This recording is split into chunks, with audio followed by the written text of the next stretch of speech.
Hi అండి. ఈరోజు చెక్కలు అయితే చేద్దామని రెడీగా అయితే పెట్టుకున్నాను. ఫస్ట్ అయితే మిక్సీ వేసుకోవాలండి. పచ్చిమిర్చి, కరివేపాకు, కొంచెం జీలకర్ర, నానబెట్టిన శనగపప్పు ఇవైతే మిక్సీ వేసుకోవాలండి. నేనైతే శనగపప్పు డైరెక్ట్గా అయితే వేయనండి.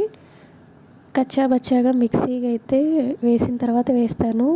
తింటుంటే మధ్య మధ్యలో కరకరలాడుతూ బాగుంటాయి అని చెప్పి ఇక్కడ నెక్స్ట్ అయితే పిండి అయితే కలుపుకుంటున్నాను.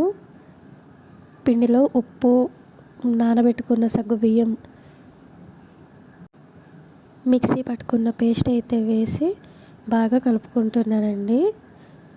నేను దీంట్లో అయితే డాల్డా అయితే వేయనండి. డాల్డా వేయకపోయినా కూడా హాట్ వాటర్ పోసుకుంటే మంచిగా వస్తాయి. డాల్డా మేము వేసుకోము, తక్కువ వాడతాము. దీంట్లో ఇలా పిండి కలుపుకున్న తర్వాత ఉండలుగా అయితే చేసుకోవాలి. ఇంట్లో పిల్లలు తినడానికి స్నాక్స్ అయితే ఏం లేవండి. నాకు ఏదైనా చెయ్యాలి అనిపించిందంటే నైట్ 10కి అయితే స్టార్ట్ చేశాను. అయిపోయేసరికి అయితే ఇది 1 అయితే అయిపోయిందండి. గ్యాస్ మీద అయితే చాలా లేట్ అయిపోయింది కదా. అదే కట్టెల పొయ్యి అయితే చాలా ఫాస్ట్గా అయిపోయింది. ఇలా ఉండలు చేసుకున్న అయితే మొత్తం చెక్కలు అయితే ఒత్తుకోవాలి. ఇలా ఒత్తుకున్న తర్వాత చెక్కలు చేసుకున్నాక బాగా నూనె వేడెక్కిన తర్వాత అయితే వేయాలండి.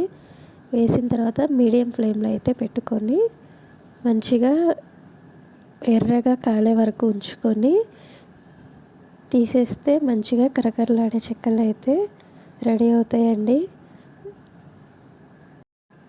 స్కూల్ అయితే స్టార్ట్ అయ్యాయి కదండి. ఇక్కడ హైదరాబాద్లో అయితే వర్షం పడుతుంది కదా, చల్లగా ఉంటుంది కదా క్లైమేట్. అయితే ఇలా చెక్కలు అయితే కరకరలాడుతూ పిల్లలు అయితే కొంచెం స్నాక్స్ అయితే తీసుకుంటారు కదండి. తినాలనిపించింది కొంచెం చల్లగా ఉన్నప్పుడు వాతావరణం అని చెప్పి అయితే చెక్కలు అయితే చేద్దామనేసి ఫిక్స్ అయిపోయాను.